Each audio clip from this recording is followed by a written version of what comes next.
How about a keto 3-ingredient bread that could potentially change your life? Welcome to the Keto Baking Mechanic, where we create, tweak, and enhance keto and low-carb breads and baked goods. Hi, I'm Sherry Mack. You'll always get the recipe link in the description. Be sure to like the recipe. Don't forget to subscribe and hit that notification bell so you can be informed when I have other videos coming down the pike.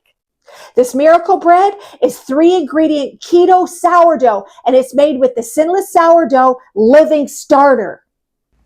I like to call this bread Keto Gut Reset Sourdough.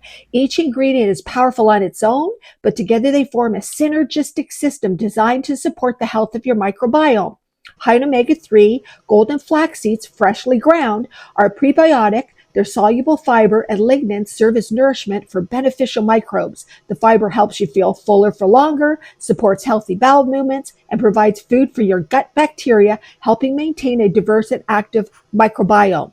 Psyllium husks are also prebiotic, providing highly soluble fiber that contributes to fullness, supports smooth digestion, and helps maintain healthy bowel movements as well. Like flax, psyllium fiber integrates into the dough and interacts with your living starter to create a balanced mixture. The third ingredient is your Biome Boss Living Sourdough Starter, which you bring to life over 4 to 5 days, depending on your environment, until it reaches the top of the jar. Then you're going to add your Biome Boss Living Starter to the bread mix. It adds friendly lactobacillus cultures and wild yeast that contain natural acids and enzymes that remain in the bread after baking. These properties help make the bread easier to digest and support a happy and balanced microbiome. Together, these ingredients form a symbiotic system within the bread. With 10.9 grams of fiber per slice, almost 40% of your daily requirement, this bread combines wholesome ingredients, authentic sourdough processes, and a keto-friendly low-carb format. It's a great morning addition to your keto or low-carb breakfast for sustained satiety and gentle support for your gut ecosystem.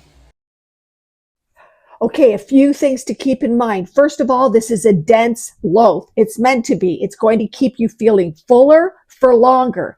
The type of oven or setting you use will also affect the color and the texture of the crust. Toasted slices are lighter and crunchier, which is how I love to enjoy it with butter or peanut butter. And think of your first loaf as experimental. You'll need to figure out the best temperature and bake time for the brand and age of your oven or setting. So let's get started. Be sure to grind the golden flax seeds. The reason is that pre-ground flax is exposed to air and becomes oxidized, which can turn your loaf really dark and almost purple. You'll have to do it in batches and set it in a clean bowl. Next, you're also going to grind your whole psyllium husks rather than using ground psyllium. Add a generous tablespoon of your double-acting baking powder and go with a quality salt, Himalayan or even Celtic salt. Then you want to mix all of the ingredients together, bind it together, and then you're going to add hot water, not warm, not boiling, but actually hot water, and mix it all together until it starts to get thickened and forms a dough. Now that you've mixed the dough, the water in the dough will no longer be hot. It'll just be warm, and it's a perfect time to add your last ingredient, which is your living sourdough starter, your keto living sourdough starter, and you're going to pull it all together into a nice dough. Then you want to either keep it in the bowl and form it into a ball, or you can put it in a bandeja, which I like to do, and set it aside and let it rest for about 30 minutes. Now you're going to set the dough on parchment, a baking sheet lined with parchment, and put it in the center. And then we're going to shape it with some water and also get all the cracks out of it.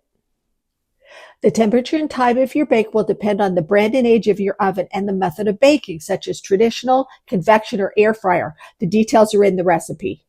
Okay, so let's try a piece of this bread. The texture is great. It's actually quite light, which I think is great for a flaxseed bread. Also, the psyllium husks really balance out the bitterness. So you don't get that bitterness from the flax, which is so great because flax tends to be bitter, at least to me. Let me see. Great for sandwiches. First thing I thought of, sorry, hot bowl of soup, toast this bread with some butter. Oh my goodness, that's so good. Dip it in the soup and enjoy it. Oh, and the best part is tomorrow morning, you're going to think of me in a good way.